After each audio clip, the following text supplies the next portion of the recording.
Halo football lovers, berjumpa lagi dan lagi dengan Kakak Spasi. Kali ini Kakak sudah menyiapkan berita-berita terupdate seputar dunia sepak bola untuk kalian semua. Selamat menyaksikan.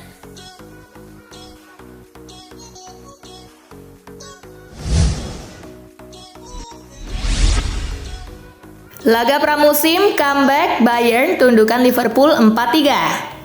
Liverpool menghadapi Bayern di Singapura National Stadium. Liverpool mampu unggul cepat di menit kedua lewat aksi Cody Gakpo. Good breakthrough, good first chance. The Reds memperbesar keunggulan di menit ke-28 lewat aksi Virgil van Dijk. First corner for Liverpool. 5 menit berselang, Bayern memperkecil kedudukan lewat gol Serge Gnabry. Ball by Ken Gnabry. Jelang turun minum, Sané berhasil menyamakan kedudukan menjadi 2-2. Memasuki menit ke-66, Luis Diaz membawa Liverpool kembali unggul. Salah looking for Diaz. Bayern lagi-lagi menyamakan kedudukan lewat aksi Josip Stanisic di menit ke-80. Good try. Big chance. Memasuki injury time, Franz Kratzig menggetarkan gawang Liverpool. Okay, gets it. Gol tersebut memastikan Bayern menang 4-3 atas Liverpool.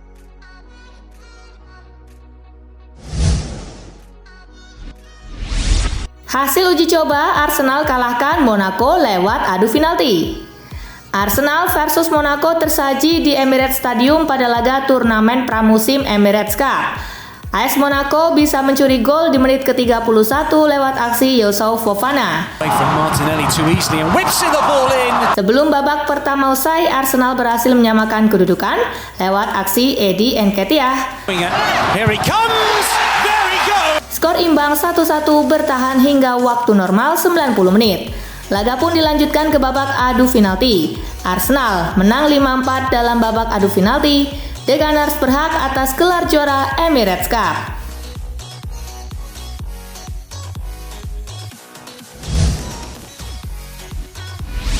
Laga uji coba, Napoli diimbangi Girona 1-1. Laga Napoli versus Girona dihelat di Stadio Teofilo Patini Castel di Sangro. Girona mampu mencetak gol terlebih dahulu di menit ke-13 lewat aksi Christian Stuani. Napoli butuh waktu hingga menit ke-42 untuk menyamakan skor lewat penalti Giovanni Simeone. Skor 1-1 bertahan hingga turun minum. Memasuki babak kedua tak ada tambahan gol lagi, skor imbang 1-1 pun menghiasi pertandingan.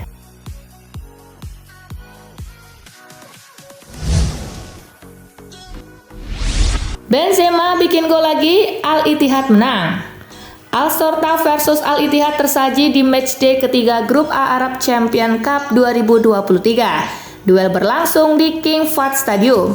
Ahmed Bamsaud membawa Al-Ittihad memimpin 1-0 di babak pertama lewat gol pada menit ke-36.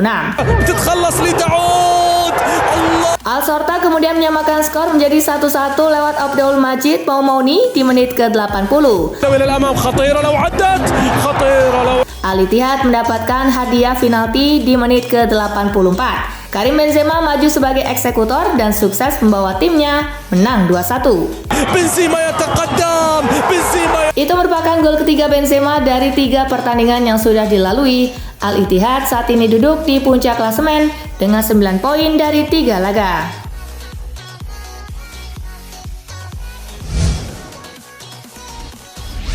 Tenang, McAllister baik-baik saja kok.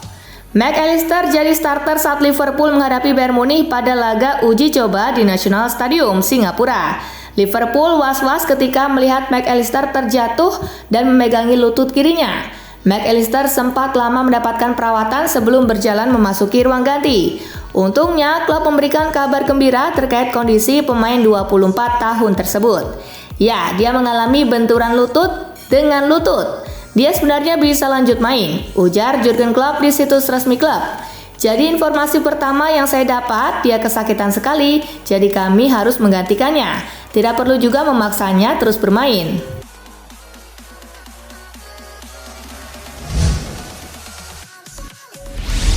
Levi Colwill tekan kontrak baru di Chelsea. Klub-klub yang meminati Levi Colwill harus gigih jari sebab Colwill baru saja menekan kontrak baru di Chelsea sampai 2029. Pemain didikan Akademi Chelsea itu akan bermain di klub untuk 6 tahun ke depan dengan opsi perpanjangan setahun. Colwill juga mendapatkan kenaikan gaji dari sebelumnya sekitar 19.000 pound sterling per pekan.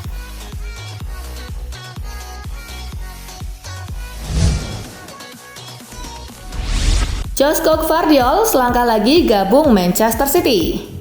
City selanjutnya sempat dikabarkan sudah setuju untuk merekrut Gvardiol dari Leipzig, tetapi klub Jerman itu lantas membantah kabar tersebut.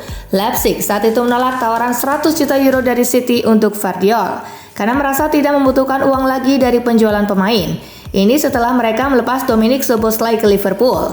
Menurut Athletic, City akhirnya bisa mencapai kata sepakat dengan Leipzig terkait transfer Gvardiol. Bahkan City berhasil menurunkan harga jual Gvardiol menjadi 77,6 juta pound sterling atau 1,49 triliun rupiah. Gvardiol sudah diizinkan terbang ke Manchester untuk menjalani tes medis demi merampungkan kepindahannya pekan ini. Ada peluang Gvardiol dimainkan saat menghadapi Arsenal di Community Shield akhir pekan ini.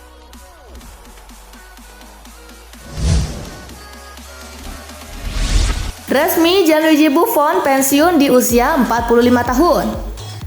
Berakhir sudah perjalanan karir Gianluigi Buffon di bawah mistar gawang. Kiper asal Italia itu memutuskan pensiun di usia 45 tahun. Lewat media sosialnya, Buffon mengunggah perjalanan karirnya. Dari awal membela Parma, kemudian lanjut ke Juventus, sempat pindah ke Paris Saint-Germain, kembali ke Juventus, dan terakhir pulang ke Parma lagi. Dalam video berdurasi 1 menit itu, Buffon juga menyematkan penampilannya bersama timnas Italia. Momennya membawa Azzurri juara Piala Dunia 2006. Gianluigi Buffon menjadi salah satu kiper terbaik semasa bermain. Rentetan gelarnya cukup banyak meski kurang lengkap.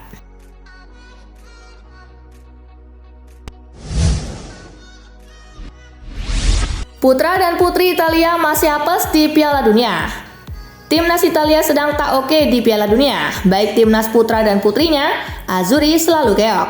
Yang terbaru tentu saja kiprah timnas wanita Italia di Piala Dunia Wanita 2023. Le Azzurre baru saja dipastikan gagal melaju ke fase knockout. Di laga terakhir grup G, Italia dengan memalukan kalah 2-3 dari Afrika Selatan. Hasil itu membuat Italia tersingkir.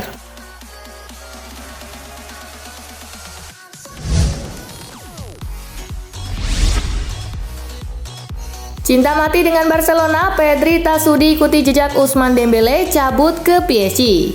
Wonderkid Barcelona Pablo Gavira atau Pedri menepis rumor transfer ke Paris Saint-Germain dengan mengatakan ingin terus membela El Barça. Saya tidak mengetahui soal tawaran yang datang kepada saya, kata Pedri seperti dikutip dari Football Espana. Banyak hal yang harus terjadi bagi saya untuk meninggalkan klub ini. Saya melihatnya sangat tidak mungkin. Barca adalah klub impian saya. Lanjutnya.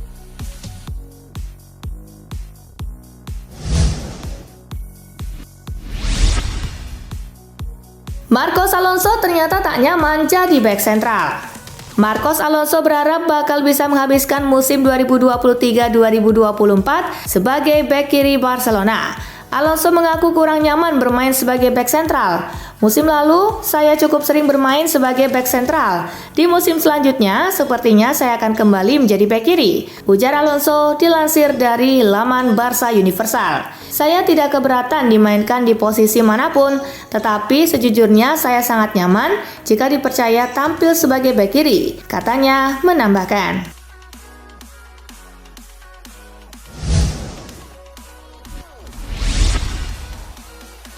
AC Milan rela banting harga demi lepas Yacine Adli dan Alexis Saelemaekers. Raksasa Liga Italia AC Milan rela banting harga agar bisa melepas Yacine Adli dan Alexis Saelemaekers di bursa transfer musim panas 2023 ini. Yacine Adli dan Saelemaekers memang akan dijual oleh AC Milan karena keduanya tak masuk lagi rencana Stefano Pioli. Disebutkan bahwa AC Milan hanya menginginkan mahar 16 juta euro atau setara dengan 265 miliar rupiah untuk kedua pemain tersebut. Harga ini jauh dari estimasi sebelumnya di mana masing-masing dilabeli harga 10 juta euro untuk Adli dan 18 juta euro untuk Saelemaekers.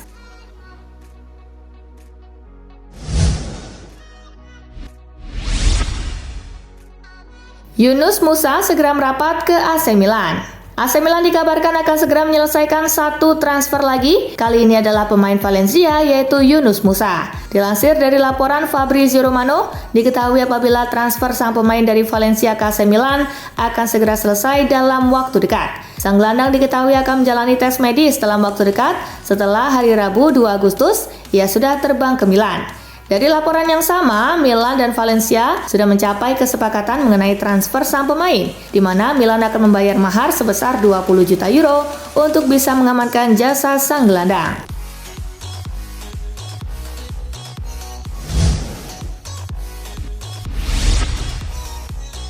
AC Milan selalu kalah di tur pramusim, Stefano Pioli tetap puas. Pelatih AC Milan Stefano Pioli tetap puas dengan performa timnya di tur pramusim Amerika Serikat. Walaupun dalam 3 laga yang Milan jalani di tur itu, mereka selalu kalah. Walaupun begitu, Pioli menilai bahwa tur yang I Rossoneri jalani berjalan sangat positif. Penilaian tur ini sangat positif karena kami bekerja dengan baik dan mengikuti 3 pertandingan tingkat atas yang memberitahu kami sesuatu yang istimewa. Ucap Pioli seperti dilansir dari Football Italia.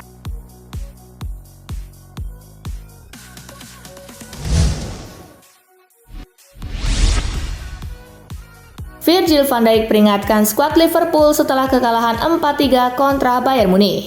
Kapten baru Liverpool, Virgil van Dijk, memberikan peringatan kepada rekan satu timnya setelah mengalami kekalahan 4-3 melawan Bayern Munich. Van Dijk mengakui apabila saat ini skuadnya masih memiliki banyak hal yang harus mereka perbaiki. Meski di laga tersebut mereka sempat unggul 2 gol, Bayern dengan cepat bisa menyamakan kedudukan dan akhirnya membalikan kedudukan di akhir laga dengan skor 4-3.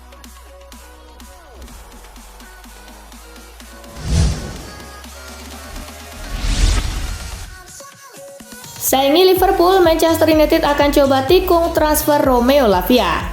Manchester United dikabarkan ikut terjun ke dalam transfer gelandang Southampton yaitu Romeo Lavia yang dibidik oleh Liverpool. Seperti yang diketahui, saat ini Manchester United membutuhkan gelandang baru untuk memperkuat lini tengah mereka. Karena itulah kini mereka ikut serta membidik Lavia pada bursa transfer musim panas ini. Apalagi untuk saat ini Manchester United juga dipastikan akan melepaskan Fred dan juga Donny van de Beek. Manajer Manchester United Erik ten Hag kabarnya sangat tertarik dengan performa Lavia saat ia membela Southampton.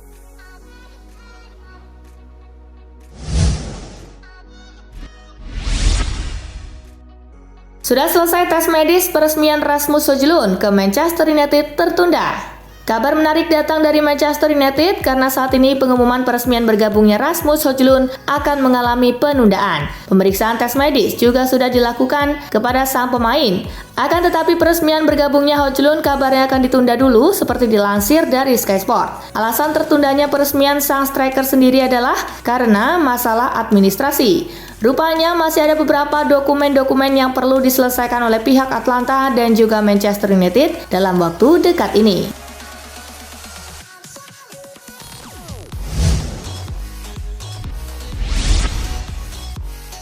PSG dapatkan Gonçalo Ramos dalam satu kedipan mata. Paris Saint-Germain hanya perlu waktu singkat untuk bisa hampir mendapatkan Gonçalo Ramos. Dalam satu kedipan mata, PSG menyanggupi permintaan Benfica dan mencapai kesepakatan personal. Laporan Record mengungkapkan PSG hendak membayar 65 juta euro plus 15 juta euro dalam bentuk add-on kepada Benfica. PSG belum mendapatkan jawaban dari Benfica saat ini. Kemungkinan besar penawaran tersebut bakal langsung diterima sebab Benfica memagari pemainnya itu dengan bandrol 80 juta euro.